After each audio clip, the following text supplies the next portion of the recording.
என்னன்னா இறைவனானவர் எல்லாம் மாயை காட்டக்கூடியவும் அவரு தான், மாயையிலிருந்து வெளிவரக்கூடிய ஆளும், நம்மளை வெளியே வரக்கூடிய வழியை காட்டுறவரும் அவரு தான். செயல்முறை நம்ம படுத்துறது இல்லையே. மாயை காட்டுறாரு, மாயைக்குள்ள உன்னை கையை பிடிச்சி இழுத்தும் போய் உன்னை சேர்த்து வச்சாரா இந்தா சேருன்னு? கிடையாது. மாயையிலிருந்து வெளியே வரக்கூடிய வழியை காமிச்சார், அவரே அவனை கைப்பிடிச்சு வேணா அவனை இழுத்துன்னு வந்தாரா? கிடையாது.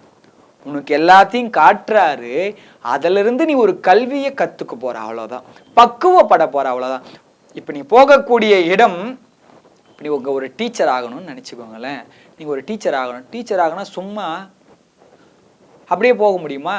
நீங்க வந்து அங்க வகுப்பு எடுக்கணும், மாணவர்களெல்லாம் வகுப்பு எடுக்கணும். நீ எப்படி எடுக்கணும், நீ என்னென்ன அவங்களுக்கு சொல்லணும், அவங்களுக்கு புரியும்படி சொல்லணும், எல்லாரையும் பார்க்கணும், கரெக்டாக அவங்கள வழி நடத்தணும். இத்தனை விஷயங்கள்லாம் இருக்கு.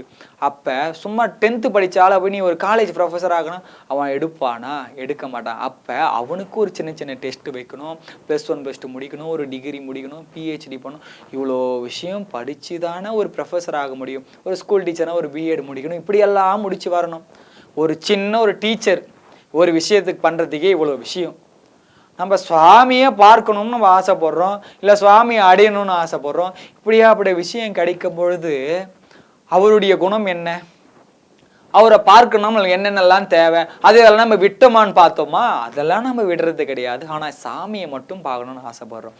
அப்போ அவரை பார்க்கணும்னு யாராவது ஆசைப்பட்டா கண்டிப்பாக நாம் அறத்தில் நிற்கணும். எதை பார்த்தாலும் அறத்திலேயே கொண்டு வந்து எந்த காணொலியை பார்த்தாலும் அறத்திலேயே கொண்டு வந்து விடுறான், இல்லை எண்ணத்திலேயே பற்றி பேசுகிறான். அரைச்சதையே அரைக்கணும்னு நினைக்காதீங்க.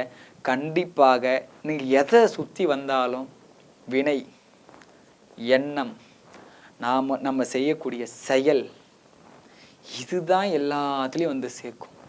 அறம், மெயினாக அறம் ரொம்ப முக்கியம். அறம்னு ஏன் இந்த அறத்தையே சொல்கிறேன்? அறத்தில் நின்னாதான் சாமியிலே பார்க்க முடியும். அப்போ கண்ணப்பர் வந்து அறத்தில் தான் நின்னாரா? அன்புல தானே நின்னாரு. அசைவமானது புலால் மறுத்தலானது அறம் தான். அப்போ புலாலையே கூட்டினாரு, அவர் அறத்திலேயே நின்னாரு. அப்போ இறைவன் அவருக்கு மட்டும் காட்சி கொடுத்தாரு அப்படின்னு ஒரு கேள்விகள் இருக்கலாம். அவருக்கு ஏன் காட்சி கொடுத்தாரு? அவர் அன்பு அப்படி வைத்தார், தன்னுடைய கண்ணையே கொடுத்தாரு. ஆனா அவருக்கு அறம் இப்படியெல்லாம் இருக்கணும், அறம்ன்றது அவருக்கு தெரியுமா? கண்டிப்பா தெரியாது. ஏன்னா அந்த காலகட்டத்துல அவர் ஒரு வேடர். அவருக்கு அறத்தை பத்தி கத்து கொடுத்துருந்தா அவர் முதல்ல வேடராகவே இருந்திருக்க மாட்டார்.